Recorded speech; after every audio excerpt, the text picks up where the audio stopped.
Hola, ¿cómo están? Vamos a dar inicio a esta sesión como continuación de lo que era la evaluación cualitativa para el estado de la función neuromuscular, evidentemente asociado a cuadros de parálisis periférica. Vimos las relaciones cualitativas, que consistían en ver la calidad de la contracción muscular provocada artificialmente por la corriente. Digo artificialmente porque el paciente se entiende está en una situación de axonomesis o de neuromesis, por lo tanto no hay comunicación de vía alfa. Está disfuncionando la vía alfa motora. Por lo tanto, lo que vamos a ver es el estado solamente del músculo para saber el grado y de la denervación. Ya habíamos visto lo cualitativo, entremos ahora a la evaluación cuantitativa, o sea, vamos a hablar de números y parámetros que se pueden aparecer como parte de la disfunción y que evidentemente nos permiten al kinesiólogo evolucionar nuestros cuadros y establecer realmente la función, si el médico así lo precisa, hacer una evaluación a través de esta situación de electroestimulación. Esto no es tan fidedigno por la razón de que la piel representa un factor en contra de la estimulación eléctrica y por lo tanto ofrece una resistencia al paso de la corriente. Y al entrar en profundidad a través de agujas podemos hacer una evaluación mucho más fidedigna, lo que se llama electromiografía. Esta electromiografía no va a ser de superficie, sino inmediatamente interna, o sea, un procedimiento de tipo invasivo. Veamos, ¿qué parámetros vamos a encontrar? Cuando tenemos, ¿no es cierto?, dos electrodos de superficie puestos para ver la reactividad frente a una estimulación de tipo eléctrico que habitualmente va a ser de corriente galvánica, o sea, una corriente unidireccional con un pulso determinado. Veamos aquí, evaluación cuantitativa, ¿qué es lo que queremos encontrar? Y podemos decir que a través de esta evaluación de superficie por detección, ya no va a ser solamente por estimulación, sino que observamos la estimulación, pero detectamos, ¿no es cierto?, esto. El cálculo primero de la reobase,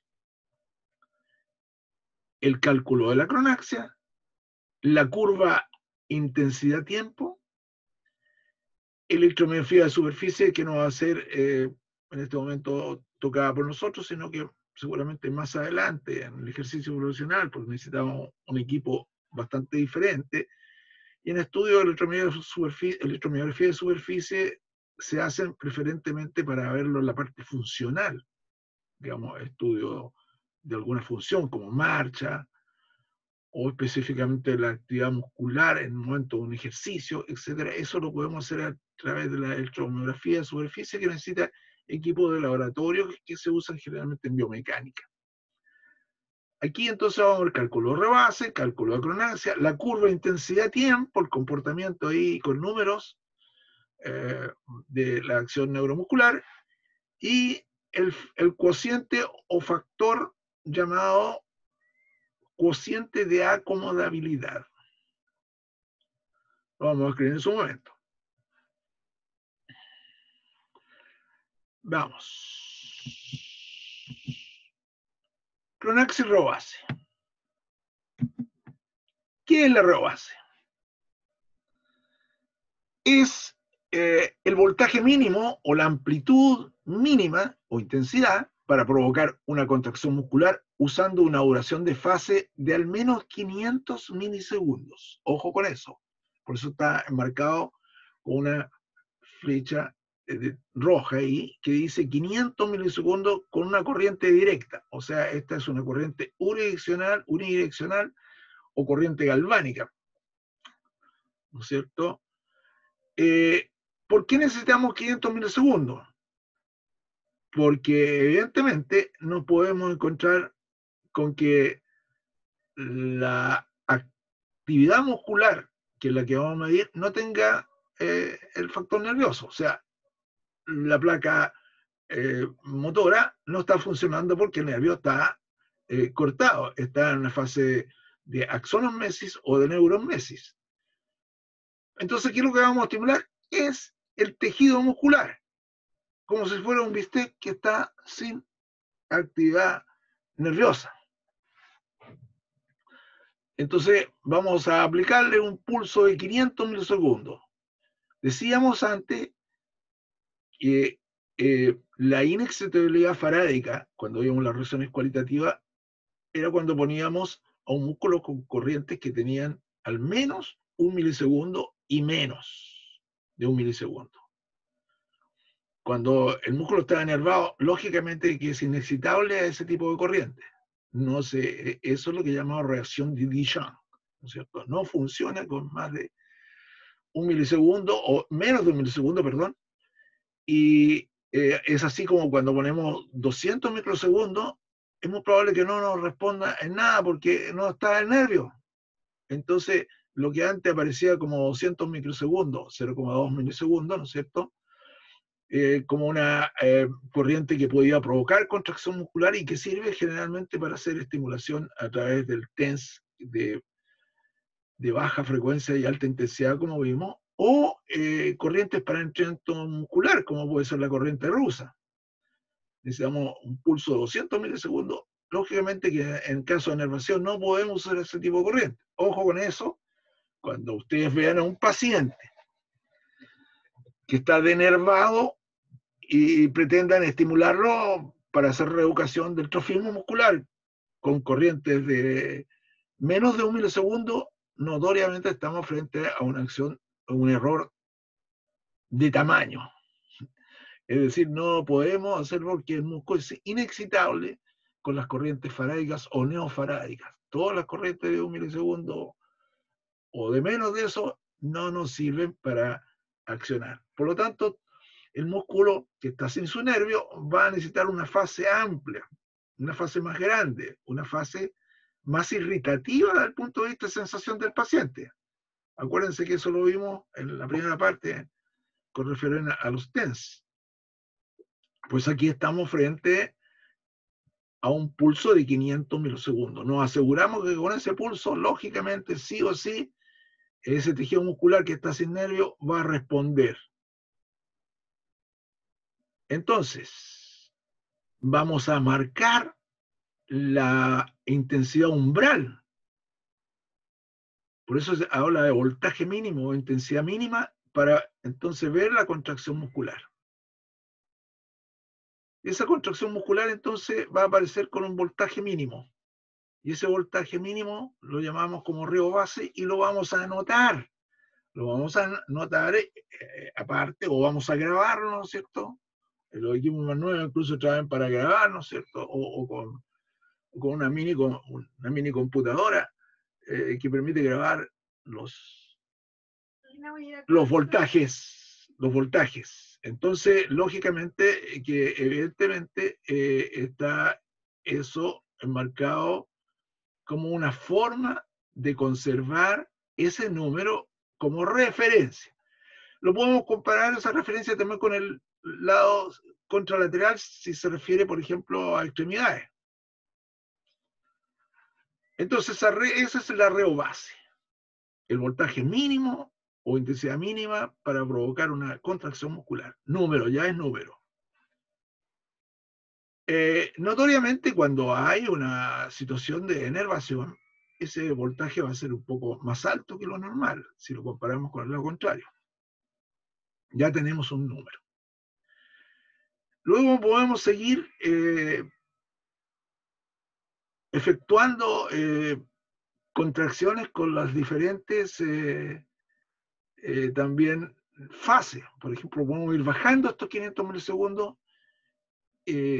Notoriamente van a ir respondiendo los músculos en la medida que se reinerven. Lógicamente que en la medida que se reinerve, los voltajes van a ser más bajos y las intensidades también, o sea, las fases van a ser notoriamente más baja para poder estimularlo. Y es así que nosotros tenemos, ¿no es cierto?, eso de llegar a corrientes de 1 milisegundo. El músculo ya va a estar normal cuando respondan a fases de 1 milisegundo. Pero bueno, aquí estamos haciendo un electrodiagnóstico, una electroevaluación a través de este parámetro que se llama reo base, que nos va a servir para comparar, ¿no es cierto?, la situación normal con la anormal. El segundo ítem importante dentro de la electroevaluación como detección numérica es la cronaxia. ¿Qué es la cronaxia? Es el tiempo que se demora en aparecer una contracción muscular aplicando el doble de la reobase, también hecho con una corriente directa. Eso quiere decir que cuando yo aplique con estos pulsos un doble de la reobase, el doble de la intensidad mínima que ocupé, el tiempo en que demora de aparecer esta contracción, ¿no es cierto?, ese tiempo se considera como la cronaxia. Vamos.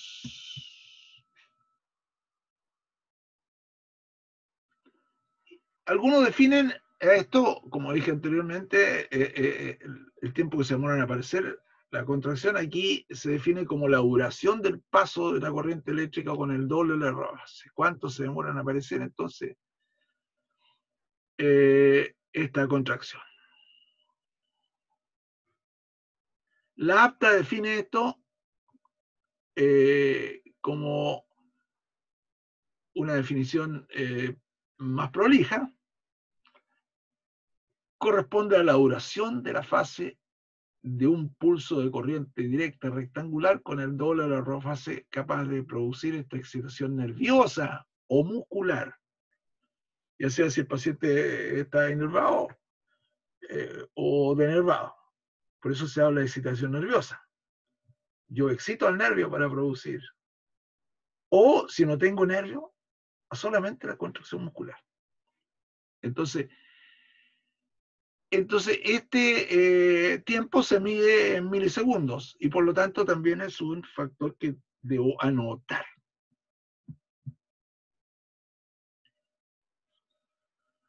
Yo para determinarlo, entonces debo ajustar la amplitud de la corriente al valor del doble de lo que fue umbral. Luego se ajusta el tiempo de la evolución de fase al valor mínimo que tenga el equipo, ¿no es cierto?, los valores mínimos.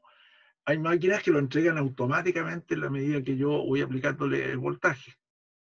Entonces aparecen los números inmediatamente. Pero nosotros lo tengo que hacer a través de un gráfico en que comparo los tiempos, ¿no es cierto?, al aplicar los 500 milisegundos de fase con relación al valor de la reo básico y luego comparándolo cuando yo empiezo con el doble de la reo base. Ese tiempo es lo que aparece como cronaxia. Lo puedo detectar ahí en un gráfico. Hoy día los equipos son mucho más complejos. Cuando yo empecé a ejercer esta cosa y a ser los primeros, era una cosa impresionante, porque los equipos eran gigantescos. Y yo tenía que leer en un gráfico que aparecía con estas cosas así como un sintonizador, correr con una cuerdita, correr los parámetros de tiempo con todos los tiempos que aparecían marcados ahí. Entonces, cuando aparecía la contracción, yo marcaba ahí, leía, y ahí aparecía este equipo que dice al menos. ¿Cuál es la situación de ajuste? Quiere decir que deben ser menos a 1 milisegundo. Eso debe ser normal, ¿cierto? Esta cronaxia. Los músculos tienen diferentes cronaxias. los músculos anteriores de la coronaxia, los músculos anteriores y posteriores, van marcando esta coronaxia. Por ejemplo, ahí dice la coronaxia que debe ser 0.06, 0.12 milisegundos en los segmentos anteriores, en los músculos anteriores. Y los músculos posteriores, las coronaxias son de 0.16, 0.32. En los músculos posteriores, dos coronaxias, mayor y mediana, de 0.40 a 0.70 milisegundos.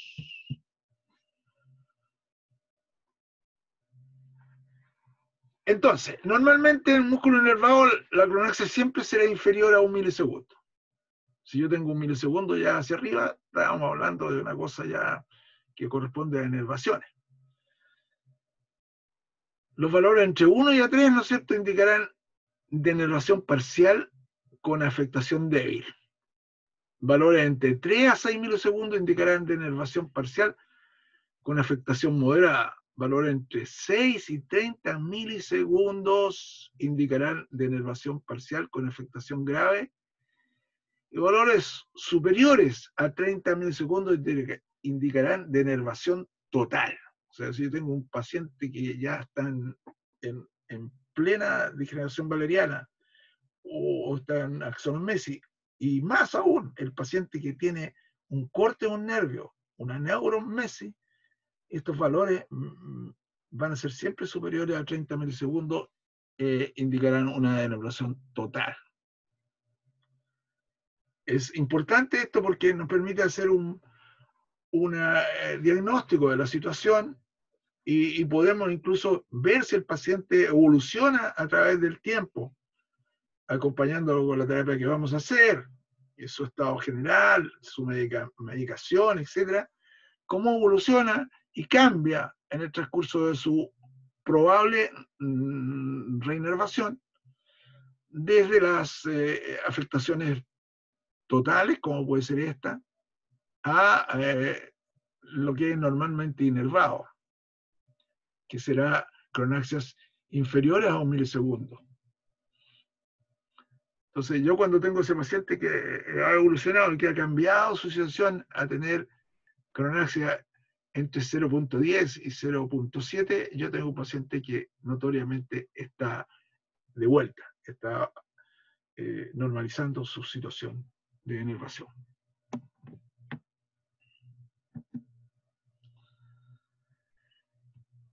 Es fundamental entonces conocer cómo esto se explica a través de un gráfico, y vamos a acudir a lo que sería la curva intensidad-tiempo, intensidad-duración, donde vamos marcando esto de la reobase, de los umbrales y de las coronaxias. Hablábamos, ¿no es cierto? Aquí parece como tiempo máximo 300 milisegundos, pero nosotros partimos con 500 milisegundos de fase para probar la situación con más seguridad. Lo normal es cuando no tenemos estos equipos es que enfrentemos al paciente que tiene una parálisis con valores que son fijos, y que la máquina solamente nos muestra 200 milisegundos con la fase o 300 milisegundos. No tiene otra probabilidad para hacerlo, marcar eso.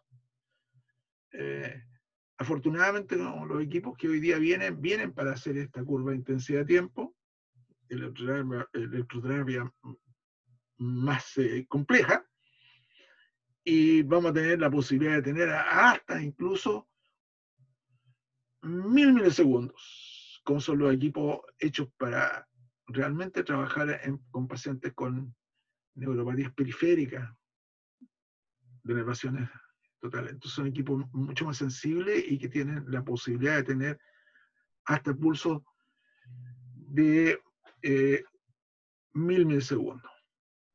El equipo que nos va a servir va a ser normalmente más estandarizado, el que tiene 500 milisegundos como posibilidad de fase para estudiar esta situación. Y que nos muestra unos 300 milisegundos. ¿Y qué va a pasar con la intensidad? Si yo tengo una situación normal de curva, Esta sería la curva normal, la que estoy señalando aquí con el cursor, ¿no es cierto? La que vimos al comienzo cuando hablábamos de las fases, de las duraciones de fase, para el uso del TENS, de la estimulación nerviosa, sensitiva, motora e irritativa, era esta J, ¿no es cierto?, que está así hecha invertida, y vamos mostrando esta situación. Esta es la J normal. A medida que disminuyo la fase, necesito más amplitud para estimular la fibra, ya sea motoras o nerviosas. Si se fijan acá, está esto.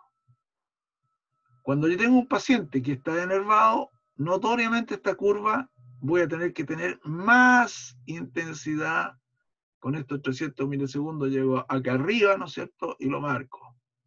Entonces, ya es un índice de esta curva que nos muestra que cuando tengo un paciente con denervación, la curva y los puntos de las reobases con los tiempos más disminuidos de fase, van a estar aquí arriba, o sea, desplazada hacia arriba, ya hacia la derecha. Esto es un índice y una evaluación que nos permite también diferenciar los estados de la evolución de la lesión nerviosa. Entonces, estar aquí arriba sería ya una denervación total.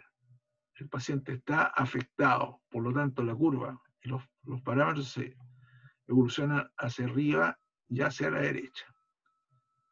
Esto nos va mostrando cómo los estados también van cambiando. Y esta sería la condición normal de un paciente.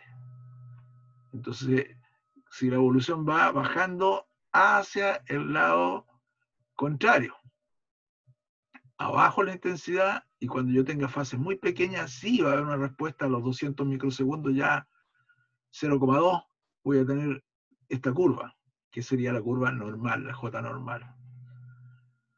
Evidentemente que cuando se disminuye entonces la fase, esta situación nos va a llevar a esta respuesta. Esta sería la curva normal, ¿no es cierto? Lo que corresponde aquí a la letra D. En la A, inervación total. Y las reacciones también cualitativas, reacción del lentecimiento completo, o sea, el músculo con esta fase, si está denervado, va a tener una respuesta lenta, ¿se acuerdan? Reacción de Rimac, reacción de que significa el lentecimiento de la contracción muscular. Cuando yo tengo un músculo normal y le pongo 200 microsegundos de duración, la respuesta va a ser una sacudida que es rápida, corta y rápida. El estado de denervación va a ser lenta, reacción de Rimac, y por lo tanto, eso marca mucho. Por eso habla aquí del lentecimiento parcial, cuando se habla del lentecimiento total, cuando está en la letra A. Entonces la D sería la curva normal. Y como ven aquí, está el doble de la reobase, indicada con la letra R, sería la reobase normal. Cuando yo establezco el doble de la reobase para que se estimule, yo tendría entonces la diferencia entre ese tiempo y este otro, como, y este que está acá, como la cronaxia. Aquí lo vamos, más descriptivamente en esta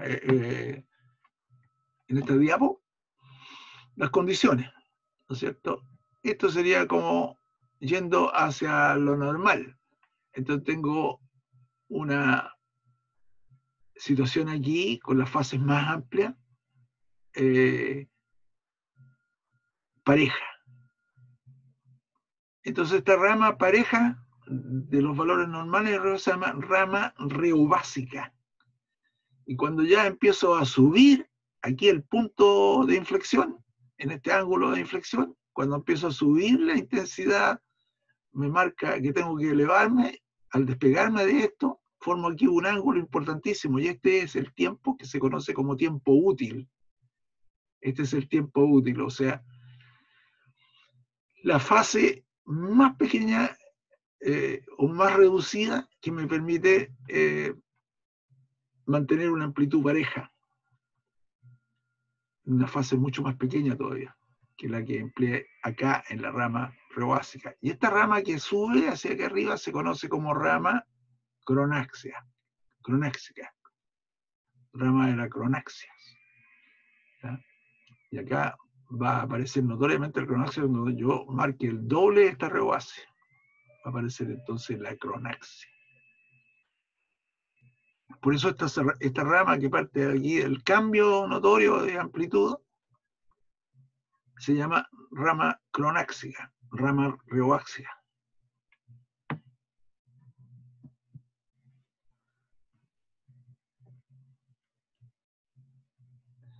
Aquí habla de esto mismo, ¿no es cierto? Que se mantiene en la rama reobásica y yo me mantengo y voy disminuyendo las fases aquí en esta diapositiva, pero eso se mantiene la reobase pareja, hasta que llega el momento en que al disminuir la fase empiezo a subir ya ese es el momento del tiempo útil. Ese ángulo que se forma ahí es el tiempo útil, la fase más pequeña que puedo tener que hace que cambie la mantención.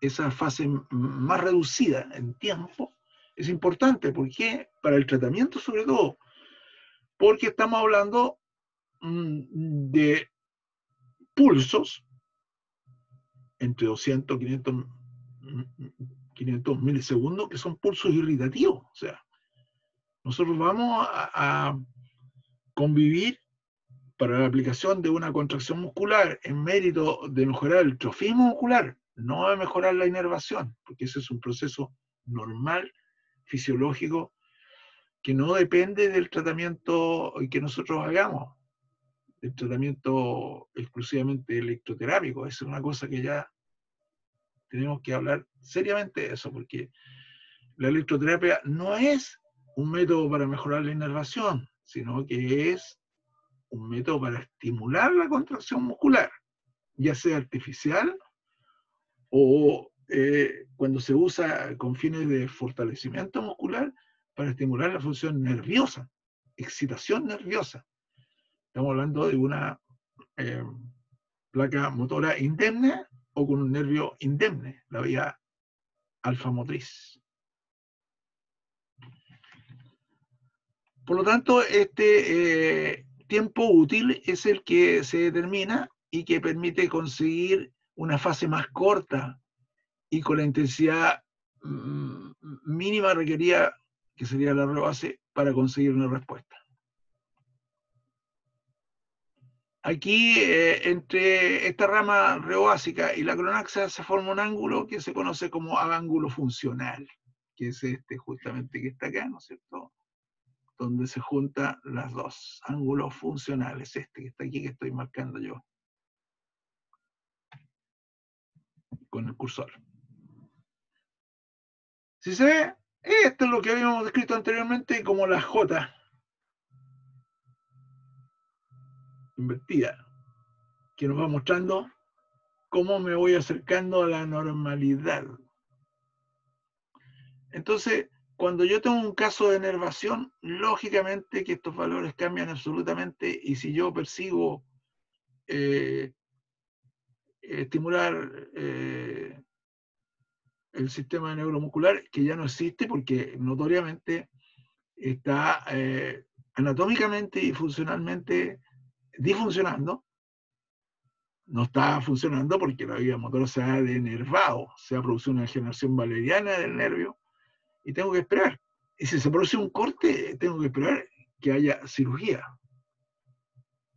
que haya una cirugía. Si se ha producido un implante nervioso como solución quirúrgica, también tengo que esperar y ver los valores y compararlos. Entonces, notoriamente estamos hablando, ¿no es cierto?, de situaciones anormales. Y fíjense acá, ¿no es cierto?, cuando yo ya tengo sobre esto 500 microsegundos, milisegundos, 500 microsegundos, bien digo, 500 microsegundos, estoy irritando Por lo tanto, los pulsos, ojalá sean los menos posibles. Por eso, que es la utilidad del tiempo útil y el ángulo útil fundamentales para hacer una terapia razonable para el paciente. Menos agresiva y, por lo tanto, menos abusiva desde el punto de vista de terapias que permanecen mucho tiempo. Por último, después de la curva de intensidad de tiempo, que nos ha mostrado esta evolución, vamos a hablar del cociente de acomodabilidad. ¿En qué consiste esto? Resulta el cociente de dividir, hacer una operación de división, ¿cierto?, matemática, entre el umbral de corriente triangular y el exponencial para hacer la comparación. Yo tomo un pulso cuadrático y luego un pulso con el mismo tiempo, con la misma fase, un pulso rectangular o exponencial. Y comparo ambos umbrales. Y el resultado de esta operación nos da un índice o un cociente que se conoce como cociente de acomodabilidad. En estado de inervación normal, el cociente es igual a 3 o más, hasta 3 o 6 veces. ¿Por qué ocurre esto? Porque cuando yo uso una corriente triangular, si el músculo está enervado, pierde absolutamente la acomodación, o sea, no se acomoda este estímulo. Mientras que en condiciones normales, el músculo se acomoda, o sea, necesito mucho más intensidad que con uno cuadrático para producir la contracción. Por eso se llama cociente de acomodabilidad. El músculo normal se acomoda. Cuando está denervado, pierde esa capacidad de acomodación. Se acomoda quiere decir que necesito más corriente para poder estimularlo. Y eso es útil también como las terapias con corrientes de tipo cuadrático. Si yo tengo un paciente que ya está reinervándose, ¿no es cierto?, debo usar corrientes que solamente me permitan estimular las fibras que están absolutamente enervadas. Por lo tanto, voy a necesitar corrientes de tipo triangular para dejar de lado a las que están sanas y solamente estimular las que están enfermas. En condiciones normales, entonces, yo necesito con una corriente triangular subir 3 veces más la intensidad que obtuve con una corriente cuadrática. Y eso es lo que sucede en la normalidad. Cuando yo estoy normal, debo usar un estado de corriente que sea mucho más del valor de 1, 3 o más. Generalmente en el laboratorio, cuando lo pesquisamos con los alumnos, claramente son valores que fluctúan entre 260, 280 veces, veces más con la corriente triangular. Cuando el cociente es igual a 1, o sea, supongamos que me marca a 50 miliamperes con la corriente cuadrática y con la corriente triangular también 50 miliamperes, quiere decir que estamos frente a una situación de valor 1. Entonces estamos frente a una denervación total. Entonces, como corolario, los estados de denervación total están marcados por esta pérdida de la acomodabilidad. No se acomodan y por lo tanto el valor va a ser siempre 1 al compararlo con la corriente cuadrática, que también va a ser 1. Si estas dos bases, la triangular y la cuadrática. Nos muestran que el valor es 1, estamos frente a una situación de denervación. Eso es absolutamente en la práctica bastante decidor y bastante sencillo de poder hacerlo.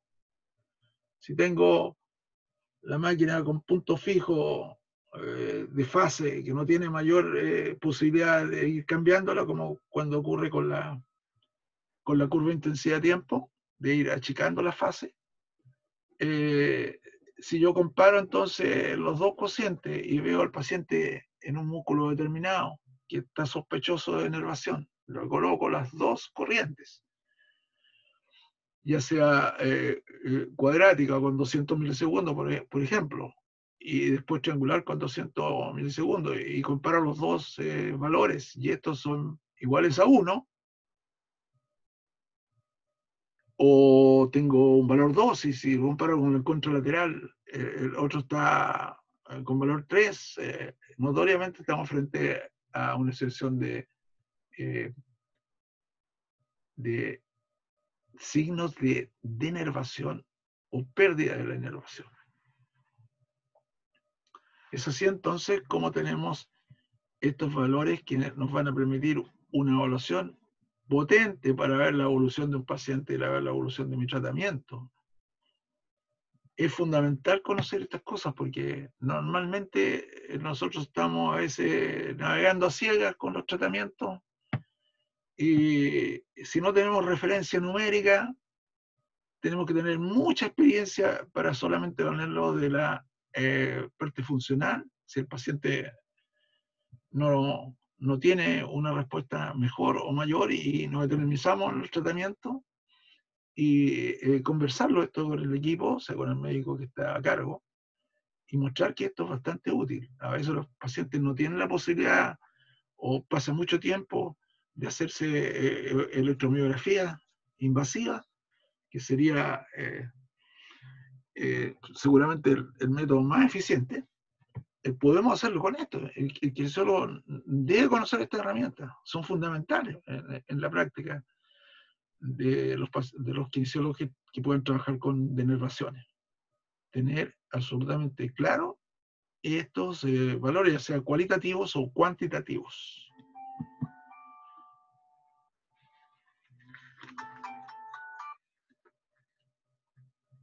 Esto es lo mismo que estábamos hablando antes, ¿no es cierto? Respecto a los tejidos, cómo se acomodan en el caso específico, y la posibilidad de hacer tratamiento con pulsos exponenciales cuando el paciente está recuperando la inervación. Eso es todo, chicos. Lo dejamos aquí. Vamos a continuar con una segunda parte, que será la evaluación, o sea, el tratamiento con corrientes galvánicas.